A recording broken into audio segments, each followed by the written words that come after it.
I'm going to be sharing with you 3 specific potential migraine triggers that could be impacting your lunchtime and giving you some suggestions along the way about how to avoid or maneuver around them. If you're new here, my name is Casey and I'm actually a registered dietitian nutritionist, so I love chatting about things specifically related to nutrition and eating and all of that. So this is my type of video, but I'm also here chatting about my experience living with migraine and giving you some tools, inspiration, support along the way. So make sure that you hit subscribe if you are one of my peeps with a migraine brain. So to make this a little bit more fun, these all are centralized around one very specific migraine trigger. I'm gonna give you 3 different ways that this could present, but I want you to kind of guess along the way if you figure out what is, and I'll make sure to tell you what it is at the end. So the first one, it could be your fave drink. If you love a sugary like soft drink, soda, lemonade, tea, energy drinks, like these things could be impacting potential migraine trigger. So my dietitian approved suggestion for you is to swap it with a sugar-free alternative, and this could be like an artificial sweetener thing. I know some people feel weird about this, but like it's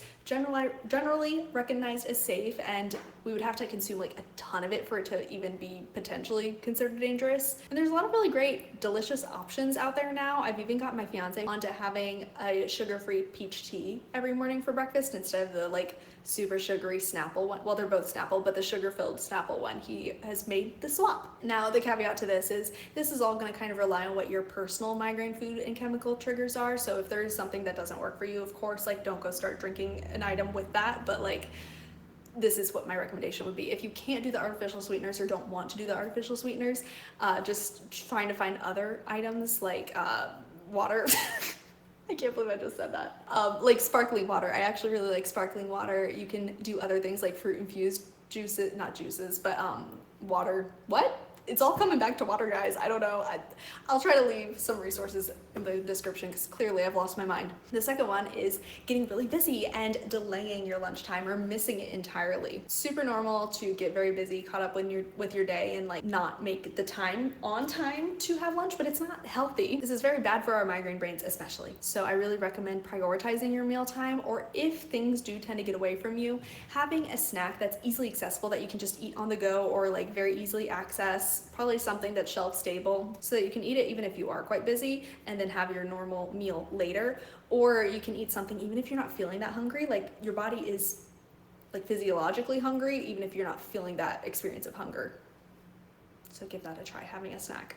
But that leads me to number 3, which is some of your snacks, which I guess this isn't lunchtime, but hear me out. Some of your snacks could potentially be triggering. It could also be the meal, so whatever. I guess it's all coming together. And also I am a snacker, so don't freak out. Like I'm not gonna tell you not to snack. I love to snack. But if you aren't approaching things right, it could be setting the stage for a migraine attack. So what we really want to avoid with our meals and snacks is eating naked carbs. Funny name, but essentially that just means like eating just a carbohydrate food. And that could be in a snack like just having some chips, and it could be in a meal like just having buttered noodles, which is all I did in college for whatever reason until I learned about nutrition.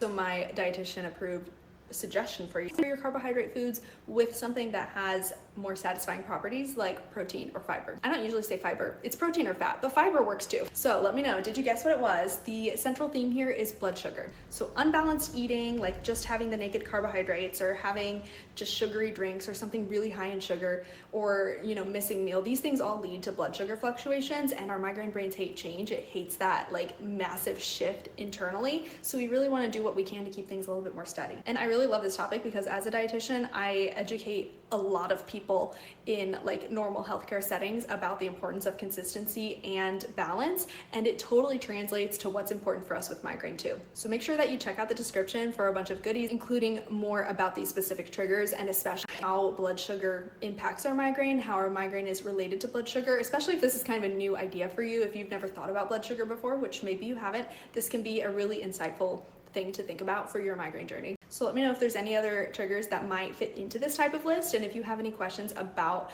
blood sugar, healthy eating, balanced eating, consistent dieting, like if you have any questions about, well, not dieting, that sometimes sounds like a scary word, but consistent eating patterns.